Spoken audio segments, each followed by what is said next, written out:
देखिए, बिल्कुल कांग्रेस को इस बात का ध्यान रखना ज़रूरी है कि राहुल गांधी जी 2014 में बुरी तरह से हारे। 2019 में, जो कि राहुल गांधी जी कांग्रेस की फेस थे 2014 में, 2019 में बुरी तरह से हारे। 2 लोकसभा इलेक्शन हो गए हैं, और अगर कोई भी पॉलिटिकल पार्टी में होते कि एक लीडर बार बार करके, कोई भी नेशनल, बीजेपी में ऐसा होता क्या? तो कोई लीडर बार बार करके अपना पार्टी को इस तरह से उनकी लीडरशिप में हार रहे हैं। अब ये तो पार्टी की लोगों की सोचना ज़रूरी है कि पार्टी की फेस, चुनाव की फेस कौन हो।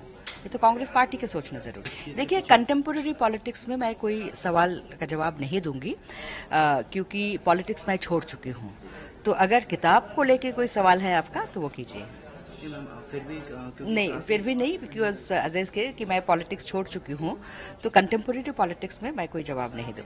मेरा पिताजी का कहना यही था कि लोकतंत्र में अलग अलग विचारधाराएं होते हैं, ऑपोजिट विचारधाराएं होते हैं, लेकिन ये नहीं कि आप कोई भी दूसरे का विचारधारा से सहमत हो।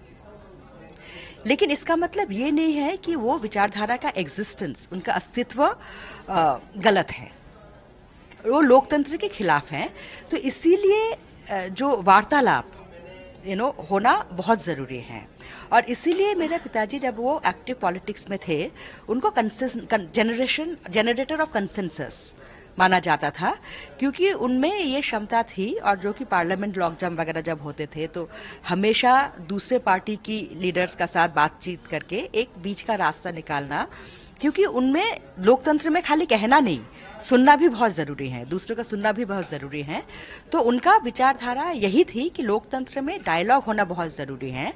और जिस आरएसएस के एक प्रचारक को देश की जनता ने बहुत ही भारी बहुमत से जिताया है, तो उसको आप इग्नोर नहीं कर सकते हैं। उस मत को, उस ऑर्गेनाइजेशन को आप इग्नोर नहीं कर सकते हैं। तो इसीलिए वो आरएसएस का जो आमंत्रण है वो स्वीकार किया, और आरएसएस का प्लेटफॉर्म में उन्होंने कांग्रेस आइडियोलॉजी की प्रचार की। हैरानी की बात तो यह है कि आरएसएस प्लेटफॉर्म से उन्होंने कांग्रेस आइडियोलॉजी, कांग्रेस प्लूरलिज्म, कांग्रेस इंक्लूसिविज्म, पंडित नेहरू की बात की। तो मैं भी तब, जब उन्होंने आरएसएस का जाने का निर्णय लिया, तो मैं भी काफ़ी उनसे नाराज़ थी, मतलब ट्वीट भी किया था।